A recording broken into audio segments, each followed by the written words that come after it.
Today we're going to talk about tips on competing in the spring market. And, you know, the reason why this is relevant is because people think the spring market is May. That's wrong. The spring market actually starts in March, and it gets extremely competitive out there. And Matt is going to share some insights on what you can do as somebody who is selling and buying, or somebody who is buying and competing in a tough marketplace with very low inventory and several buyers. Matt, what do you suggest?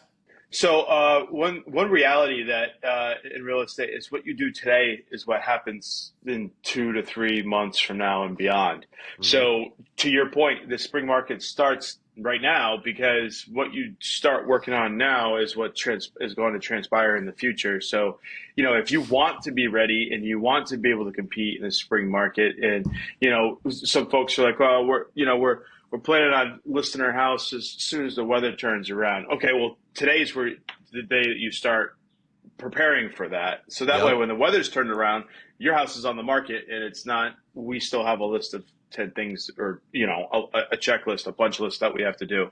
So, you know, in real estate, it's all about what's going on today, which is going to help you be successful in the future. And the bigger the heads up that you can give yourself is one of the tips. You know, give yourself a big leadway in order to be able to accomplish that goal. Because, you know, if you don't start doing what you have to do to be competitive, whether it's the spring market, the summer market, the winter market, whatever your reason is for when you want to execute a real estate goal, you need to start, you know, to be proactive. A couple of tips is, you know, this is a really annual time to start just filing your tax returns. Mm-hmm. Now, whether you're self-employed or if you're a W-2 employee, you either going to owe the IRS money or you're going to receive money back. Let's say you're the folks that owe money. Well, buying real estate is expensive, paying your taxes is expensive, and you can't use the same dollar twice. Mm-hmm. So to be competitive, you need to be able to speak with your real estate team about how much it's going to cost, when it's going to cost this type of money. A lot of it's staggered, but there is a closing costs and stuff like that, down payment and whatnot that happen at the closing. And how much is that going to be, you know, for a house that I really love, and I want to, you know, whether you're buying a $200,000 house or a $500,000 house, those numbers can change. And speaking with your real estate team, you can budget properly for that. Now, let's say you're on the other end of the spectrum and you're going to receive it, thousands of dollars. What do we do with that money to give yourself the most leverage? Is it to put it in the pot for cash available for closing, or is it paying off things on your credit report that's holding you back from actually getting to the price point that you're looking for?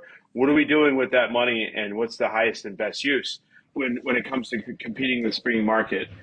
Whether it's getting your house ready, building that checklist now, so when the weather breaks, you can get right to it, and you're one of the first houses on the market versus, you know, lingering through into the summer market. When it comes to financials, speak with your mortgage team to see how much money you need in order to execute. If you have a surplus of money with getting a refund from the IRS, what's the highest and best use to be able to make yourself as leveraged as possible when it comes to being ready to purchase.